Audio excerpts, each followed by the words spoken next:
কে দিল পীড়িতের বেড়া লিচুর বাগানে। ও ভাইরে ভাই, প্রকাশ পেয়েছে সুপারস্টার শাকিব খানের বহুল আলোচিত সিনেমা তাণ্ডবের দ্বিতীয় গান লিচুর বাগানে। 2 জুন মুক্তি পাওয়া এই গানটি চিত্রায়নে ছিল জমকালো আয়োজন, রঙিন সেট, আকর্ষণীয় কোরিওগ্রাফি এবং নান্দনিক ক্যামেরার কাজ। গানটিতে শাকিব খানের সঙ্গে নেচেছেন ছোট পর্দার জনপ্রিয় অভিনেত্রী সাবিলা নূর, যিনি এই প্রথমবারের মতো বড় পর্দায় শাকিবের সঙ্গে স্ক্রিন শেয়ার করেছেন। তবে যতটা প্রত্যাশা হয়েছিল গানটি ততটা আলোড়ন তুলতে পারেনি। সামাজিক যোগাযোগ মাধ্যমে অনেক ভক্তই গানটি দেখে হতাশা প্রকাশ করেছেন। কেউ কেউ মন্তব্য করেছেন এটা সিনেমার গান নয়, যেন একটা ফ্যাশন শো মিউজিক ভিডিও।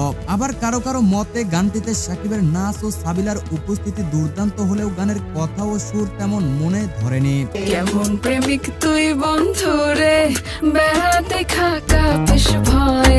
অন্যদিকে অনেক দর্শক ভিজুয়াল ও স্টাইলিশ উপস্থাপনার প্রশংসা করে বলেছেন গানটি মডার্ন দর্শকদের জন্য উপভোগ্য। শাকিব খানের নতুন লুক, সাবিলার গ্রেসফুল পারফরমেন্স এবং কোরিওগ্রাফির ছন্দে মুগ্ধ করেছেন অনেককেই। তবে সমালোচকরা মনে করছেন এ ধরনের গানে সিনেমার গল্পের সাথে সঙ্গতিপূর্ণতা থাকা জরুরি, যা এই গানে খুঁজে পাওয়া যায়নি। ফলে গানটি একে মডেলিং ভিডিও বলেই আখ্যা দিয়েছেন কেউ কেউ। এখন দেখার বিষয় সিনেমার মূল ট্রেলারও বাকি। তাণ্ডব নিয়ে এখনো দর্শকদের কৌতূহল তুঙ্গে, আর শাকিব ভক্তরা আশা করছেন চূড়ান্তভাবে সিনেমাটি প্রেক্ষাগৃহে এসে সব সমালোচনার জবাব দিয়ে দেবে। প্রিয় দর্শক, আপনি যদি শাকিব খানকে ভালোবেসে থাকেন তাহলে অবশ্যই চ্যানেলটিকে সাবস্ক্রাইব করে পাশে থাকবেন। সবাইকে ধন্যবাদ।